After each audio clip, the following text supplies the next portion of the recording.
Euh, Merci bien, merci infiniment.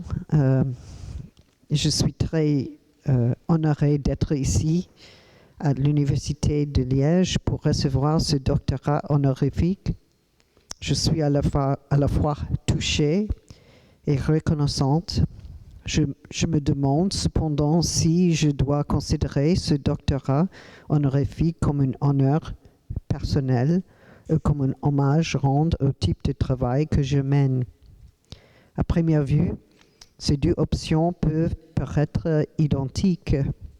Si toutefois, comme je l'espère, c'est mon travail que vous honorez, alors il est essentiel que vous sachiez que ce travail, je ne le réalise pas seul. Bien sûr, comme plusieurs autres chercheurs, je passe de longues heures seul, entouré de livres et de manuscrits. Mais je passe également des heures à discuter avec des collègues œuvrant dans le champ des études de genre, de la théorie féministe et critique et de la philosophie morale et politique. Les idées germent aussi au fil du temps que je passe dans les livres et avec les étudiants.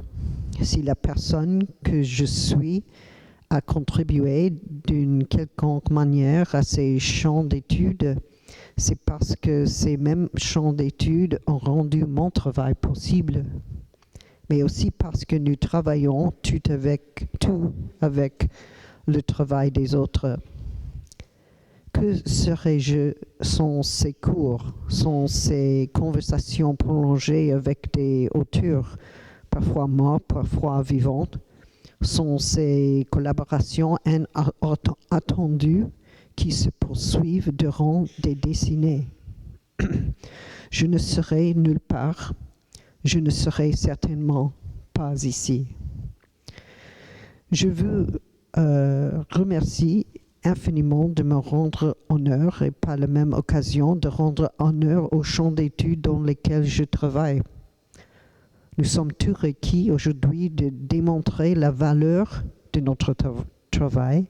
Cet exercice est devenu particulièrement ardu pour ceux qui travaillent dans le champ des sciences humaines et des lettres. Le problème n'est pas que la valeur de leur travail est discutable, mais qu'ils sont tenus de s'expliquer dans un langage et à l'aide d'unités de mesure qui semblent parfois porter préjudice aux sciences humaines et aux lettres. Il est bien sûr nécessaire que ces champs d'études fassent connaître leur valeur au grand public. Je crois en cette nécessité. Nous devons nous interroger sur les conditions qui rendent notre travail possible et sur les effets que notre travail rend possible. Mais à quel type de problèmes sommes-nous confrontés lorsque les termes dans lesquels nous sommes contraints de justifier notre travail portent attente à ce même travail? Peut-être devons-nous trouver comment explorer le problème de la valeur de façon critique pour que les formes de calcul néolibérales et les contraintes à produire des résultats utilitaires ne nous fassent pas perdre de vue pourquoi nous sommes là et à quoi sert l'université. Peut-être devons-nous tenter de saisir les différents langages dans lesquels la valeur s'exprime. Après tout, nous venons à l'université pour penser, pour réfléchir de manière critique sur les formes de valeur qu'on nous présente comme nécessaires, normales ou inévitables.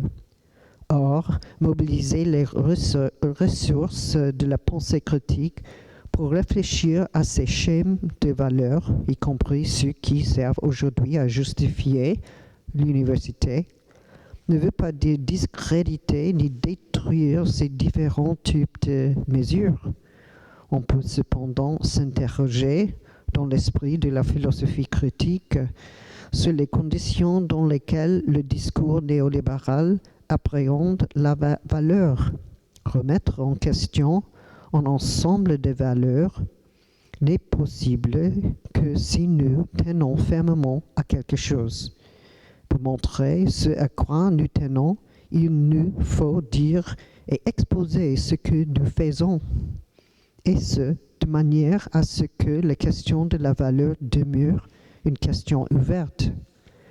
Car s'interroger sur la manière dont nous attribuons la valeur ne revient pas à d'évaluer la notion de valeur elle-même. Cela n'équivaut pas non plus à dire qu'il faut cesser d'évaluer. Au contraire, cela signifie insister pour que les conditions et possibilités qui fondent la valeur soient envisagées de façon sérieuse et réfléchie, et ce, de manière à ce que notre travail puisse être vu comme indispensable à la trajectoire même de la pensée. Je ne crois pas qu'il puisse exister, après Kant, une université qui ne soit pas guidée au moins en partie par une philosophie critique. Mais quelle philosophie critique et avec quel effet? Rappelons que selon Kant, l'incommensurable, l'immesurable, pourrait-on dire, est le propre du sublime. Si tout ce que l'on fait et estime devient mesurable, avons-nous dès lors échoué à apprécier le sublime? Voilà quelques-unes des questions que nous posons lorsque nous cherchons à savoir ce que nous aimons et à aimer ce que nous savons. Lorsque nous cherchons à valoriser la vie, à valoriser les vies des autres, à vivre intelligemment en défendant l'égalité et la justice, lorsque nous cherchons à connaître la liberté non seulement pour nous, mais pour tout le monde. On ne peut devenir des penseurs engagés et critiques si l'université cesse de valoriser l'engagement et la pensée critique. Dans les médias de grande diffusion, on peut notamment lire des articles sur l'immigration, la religion, le genre, la race, ou encore sur le sens de la responsabilité de l'histoire et de la culture. Si l'on désire soulever un débat public sur l'un de ces thèmes, il faut s'arrêter et se demander si l'on accepte les définitions et caractérisations proposées. Se questionner sur l'usage du terme « genre », ce n'est pas être hermétique ou aveuglé par la sémantique, c'est au contraire commencer à penser de manière critique. Penser de manière critique veut dire s'arrêter et porter attention à la manière dont le langage fonctionne, à la manière dont il façonne notre perception du monde tel qu'il est et tel qu'il devrait être. Si l'on entend par exemple que, je cite, le genre est une idéologie diabolique, on peut sitôt croire que le genre est une doctrine maléfique ou que seul le diable peut avancer une telle théorie. Dès lors qu'on accepte cette caricature, on se range du côté de la peur et de la diabolisation. Ah bon, vous me comprenez en français? Ah bon. Ok, bon. C'est important maintenant.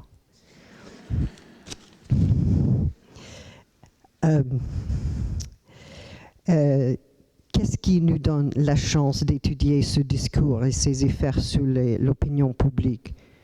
Qu'est-ce qui nous permet d'étudier les différents travaux sur le genre produits dans le champ d'études internationales du genre, études de genre, et de nous attarder aux affirmations diverses et parfois conflictuelles qui sont faites dans ce champ?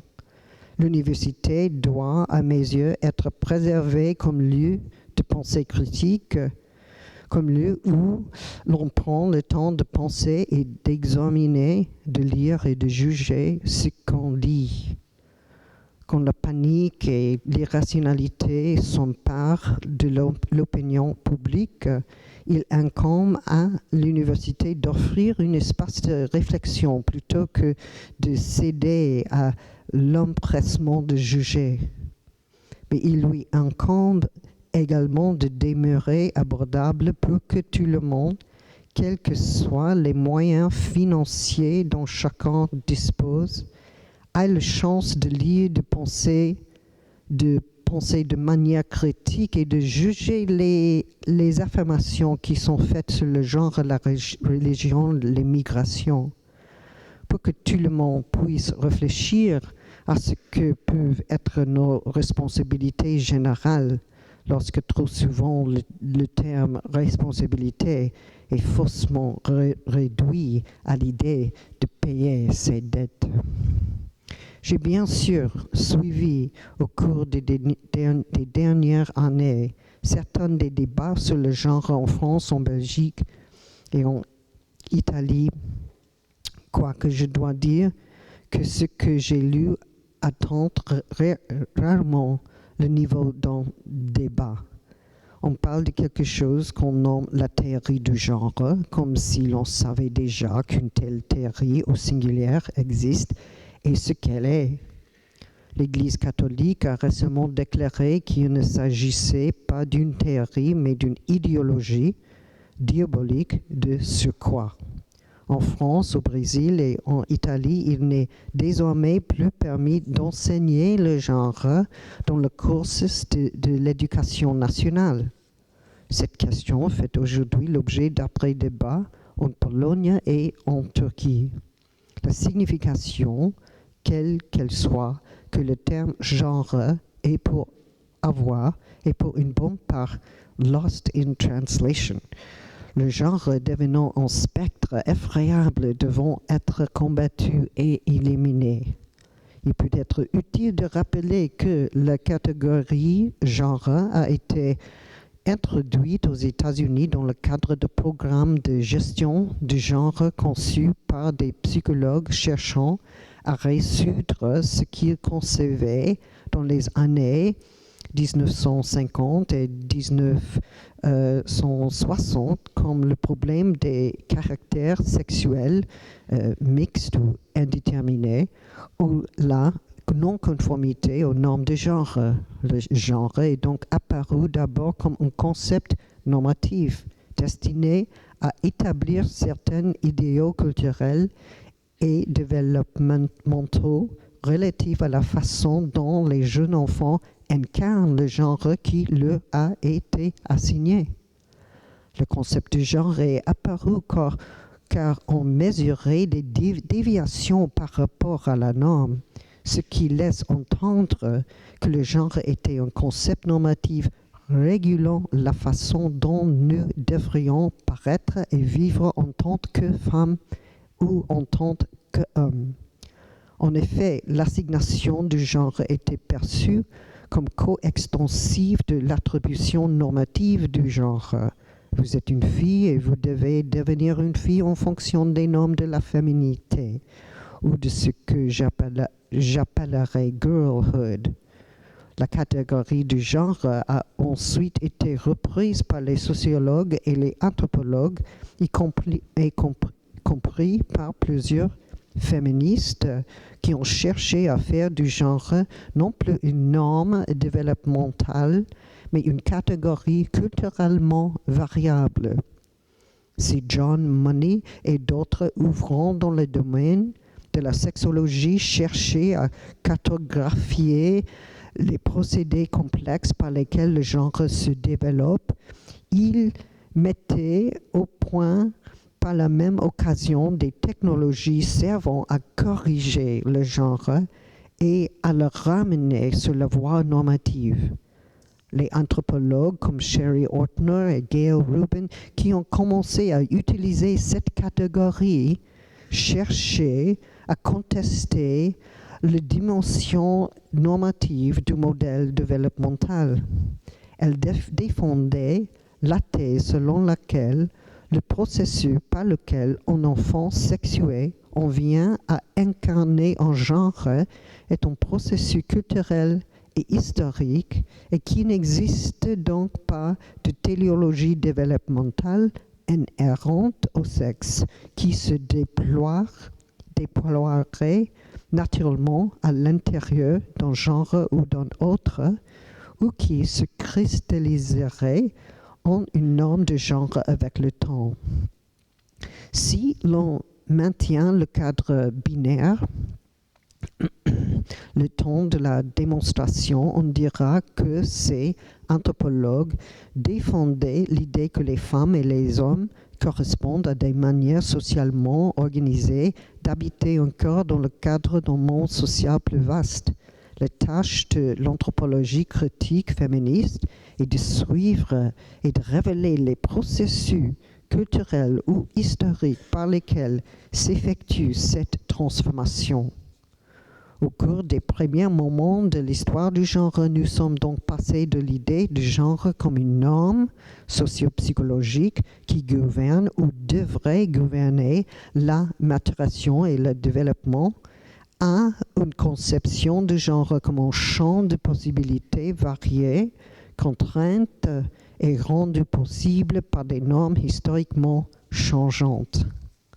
La théorie qui sous-tend cette norme développementale postule que les déviations de la norme doivent être corrigées.